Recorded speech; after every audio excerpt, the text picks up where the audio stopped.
Olá pessoal, a paz do Senhor Jesus para todos, tudo bem com vocês? Hoje eu vim contar o testemunho de como eu escrevi um livro em coautoria com outros autores. Para início de conversa, em agosto de 2023, a minha irmã iria se casar e eu e a minha família fomos para o Paraná, lá para ajudar ela a organizar os detalhes do casamento, ajudar ela a arrumar a casinha onde ela e o esposo dela iriam morar. E num dia que nós estávamos literalmente limpando, esfregando as paredes da casa dela, eu recebo uma mensagem no meu celular da Gabriela, que trabalha na editora Chave Mestra em São Paulo, me convidando para fazer parte de um projeto que a editora iria lançar um livro em coautoria com várias pessoas e eles gostariam muito que eu fizesse parte deste livro também, que eu tivesse um capítulo só meu. Quando eu li a mensagem, eu confesso para vocês que eu achei que era golpe, porque há poucas semanas atrás eu tinha passado por um golpe que tinha me trazido um transtorno imenso e eu pensei, nossa, 2 golpes em pouco tempo, poxa vida, fala sério. E naquele momento eu mandei um áudio pra ela falando, Gabriela, me desculpe, espero que você não me entenda mal,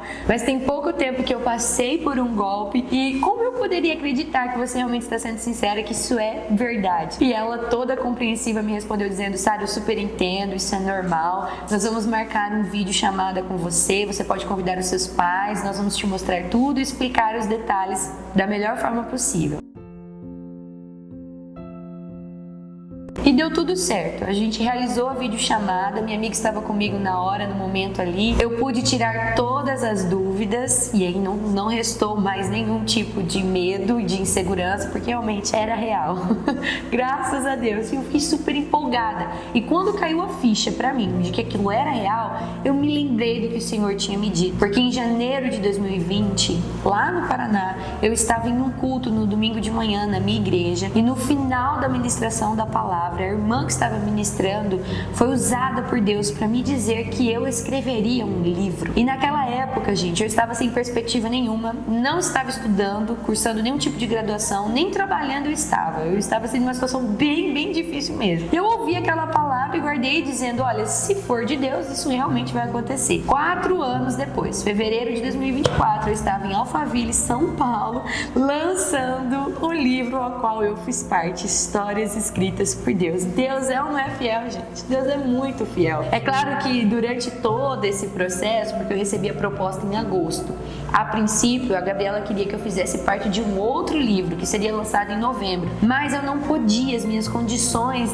não me permitiam fazer parte desse primeiro projeto. Então ela me deu uma segunda opção, ela falou assim, Sara, nós queremos que você participe, nós temos um outro livro que será lançado em fevereiro de 2024 e o nome dele será Histórias Escritas por Deus. Gente, isso me cativou e o título do livro me cativou tanto que eu falei assim, não, é de Deus, é pra mim fazer parte desse segundo projeto mesmo, porque o projeto para novembro eu não poderia participar. Por não poder participar do projeto em novembro, eu fiquei um pouco aflita. E eu lembro que naquela semana eu retornei para casa e pedi um tempo para a Gabriela para eu poder orar mais e dar uma resposta definitiva para ela, se eu poderia ou não participar desse projeto. E aí eu vim para casa, para Machadinho do Oeste, Rondônia, e fui a um culto assim aflita, sempre em oração, pedindo para Deus me orientar, Senhor, me ajuda, porque para fazer parte desse projeto, a princípio, a gente precisaria dar um investimento inicial e eu não estava podendo na época. E eu pedi para o Senhor, Senhor, me ajuda, fala comigo. Se o Senhor prover esse investimento inicial que eu preciso dar para a editora,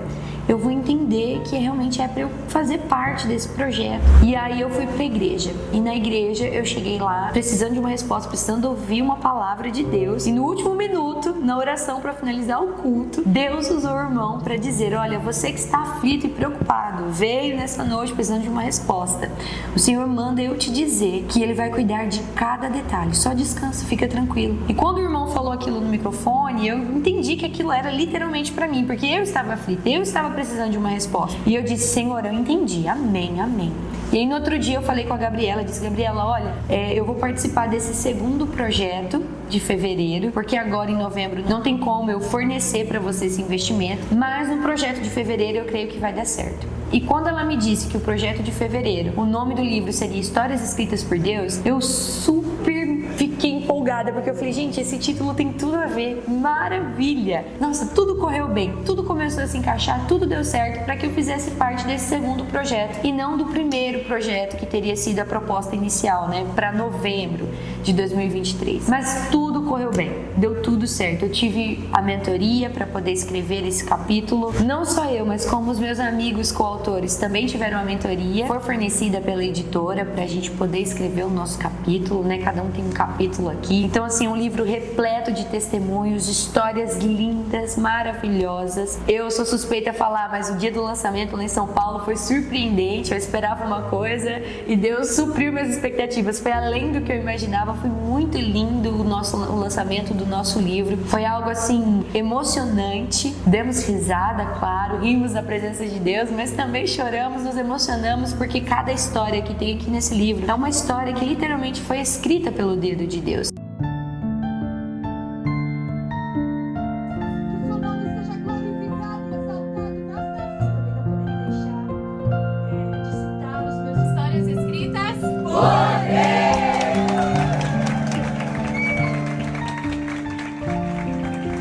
O Senhor realmente conduziu cada capítulo, tudo se encaixou, tudo ficou perfeitamente bem. E eu só tinha palavras para agradecer, aliás, só tenho palavras para agradecer a Deus por poder fazer parte desse projeto junto com pessoas incríveis, maravilhosas, filhos de Deus, instrumentos de Deus, e também agradecer à editora por proporcionar essa oportunidade para nós. Deus realmente é fiel e usou a editora, usou os meus amigos coautores desse livro para cumprir a promessa que Ele tinha feito em minha vida. E eu creio que esse aqui, gente, é só o primeiro, viu? É só o primeiro de muitos que ainda virão. Porque quando eu era bem pequenininha e eu estava aprendendo a ler, eu tinha cerca de 5 aninhos, mais ou menos 6 anos, eu não esqueço, a minha mãe olhava para mim e me dizia: filha, você vai ser escritora. Ela dizia isso direto para mim, direto, quando eu era bem pequenininha. E quando eu estava escrevendo o capítulo desse livro na frente do meu computador, eu me lembrei da minha mãe me dizendo, era como se ela estivesse me dizendo assim no meu ouvido, sabe? Você ainda vai ser escritora. Naquela época eu me lembrei. E eu me lembrei daquela época da minha mãe me dizendo isso no meu ouvido: filha, você vai ser escritora. E olha aqui. Palavra de mãe tem poder, viu, pessoal? Escutem os pais de vocês, porque o que eles falam realmente acontece. Deus usa os nossos pais, Deus usa as pessoas, Deus usa todos os meios que aos nossos olhos não vai dar certo, não poderia acontecer, para cumprir a promessa que Ele fez, porque Ele é bom e fiel. E o capítulo do livro ao qual eu escrevi, fiz parte, se chama Ser para Estar. Gente, eu confesso para vocês que depois da mentoria que a editora forneceu, eu fiquei preocupadíssima, pensando: o que eu vou escrever? Senhor, me ajuda, me orienta. O que eu vou colocar nas páginas desse livro? Eu não faço ideia. Eu preocupadíssima, conversava com alguns amigos, falava com a minha mãe: me ajuda em oração, porque eu ainda não sei exatamente o que escrever. Por mais que a gente teve ali toda uma mentoria, teve todo o cuidado de ser acompanhado, eu ainda não tinha ideia de como começar isso. E depois de um tempo de oração, buscando a Deus, o Senhor me fez lembrar de um princípio que Ele me ensinou, que é justamente o título do meu capítulo: Ser para Estar. Antes de eu estar em qualquer lugar de destaque, em qualquer lugar de honra, que eu sei que o Senhor coloca aqueles que lhe obedecem em lugares assim, antes de eu chegar nesse lugar, eu preciso primeiro ser aquilo que Ele quer que eu seja, que é uma filha obediente, uma filha de princípios, uma filha de valor, uma filha que sabe ter resiliência, uma filha que sabe compreender também o não de Deus. Então, antes de eu estar nesse lugar, eu preciso primeiro ser. E eu discorro o meu capítulo falando acerca disso. Já convido você para ler este livro, adquirir, porque ele está maravilhoso. E então, eu consegui concluir o meu capítulo escrevendo sobre esse princípio que o Senhor me fez entender na prática. Gente, eu estou muito feliz, é muito bom poder compartilhar isso com vocês, viver o cumprimento das promessas de Deus nas nossas vidas, vocês sabem, é maravilhoso. E eu quero dizer aqui para encerrar esse vídeo que tudo o que o Senhor prometeu na sua vida, Ele vai cumprir, porque Ele não é homem, Ele não mente, Ele é fiel. E Ele vai cumprir não para mérito seu, mérito próprio, mas porque Ele precisa fazer o nome dele conhecido através das nossas vidas. Então, todos os lugares que o Senhor te colocar de destaque é porque Ele tem um propósito específico para que o nome dele seja glorificado. Eu agradeço a todos vocês que me acompanham e que ficaram até aqui no final desse vídeo, e até a próxima, se Deus quiser.